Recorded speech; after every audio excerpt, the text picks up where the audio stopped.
আমরা নরসিংহ পাওয়ারের তরফ থেকে চলে এসেছি। প্রথমত বলে রাখি, আজকের ওয়েদারটা খুবই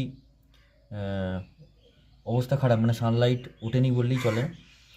তো আজকের ওয়েদারে আমাদের যে ইউটিএলের সোলার আছে সেটা 55 ওয়াট। তো সেই 55 ওয়াট সোলারের মাধ্যমে আমাদের প্যানেল যেটা রয়েছে সেটা এই যে ডিসি টু এসি কনভার্টারটা রয়েছে, যেখানে আমরা প্যানেলের সাহায্যে ছোটোখাটো যে লোড, আমরা তো বড় সিস্টেম নাই ইউজ করতে পারি। তো সেই ক্ষেত্রে আমরা ছোটো ছোটো যে লোডগুলো রয়েছে সেইটা কীভাবে চালাবো আমাদের বাড়িতে সেটা দেখে নিচ্ছি। এখানে দেখুন, এটা 55 ওয়াটের একটা ইউটিএলের প্যানেল, এবং এটা আমার একটা এসি লোড হিসাবে আমি এই তারটাকে হোল্ডার ফিট করে রেখেছি। এবং এইটা হচ্ছে কনভার্টার, যার এখানে ডিসি, এটা 12 ভোল্টে সাপোর্ট করবে প্যানেলটা।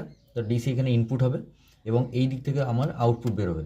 যেহেতু আমার এখানে ওয়েদার কন্ডিশনটা খুবই খারাপ, মানে একবারেই রোদ ওঠেনি, সেহেতু আমরা ছোটোখাটো লোড, মানে এটা এই 3-4 ওয়াটের মধ্যে যেগুলো আছে সেটা জ্বালাচ্ছি। নাহলে এটা আপ টু এই যে 200 ওয়াট অবধি এটা ব্যবহার হবে, আপ টু 200 ওয়াট অবধি এটা টানতে পারবে।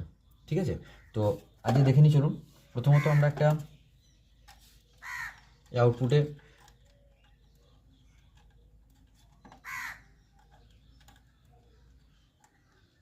এই বাল্বটা কানেক্ট করে রেখে দিলাম, এবং সেটাকে নিয়ে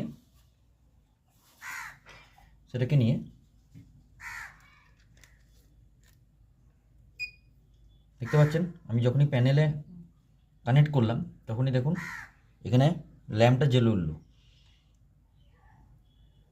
তার মানে এই যে ডিসি ভোল্ট প্যানেলটা, সেখান থেকে 12 ভোল্ট এদের সানডেটা এই অবস্থাতেও সানডেটা নিল, এবং সেখান থেকে আমাদের এই এসি যে লোডটি রয়েছে সেটি চলতে শুরু করলো। এরকম এটা 200 ওয়াট অবধি, মানে যদি ঠিকঠাক রোদ ওঠে তাহলে আপনি ধরে নিন 200 ওয়াটের মধ্যে আপনার একটা ফ্যান, কয়েকটা লাইট সবই জ্বলে যাবে এখানে। তো এই কনভার্টার প্যানেল, এই ফিট যদি কারো ছোটোখাটো লোডের জন্য বাড়িতে প্রয়োজন হয়, অবশ্যই নরসিংহ পাওয়ারকে জানাবেন। নমস্কার।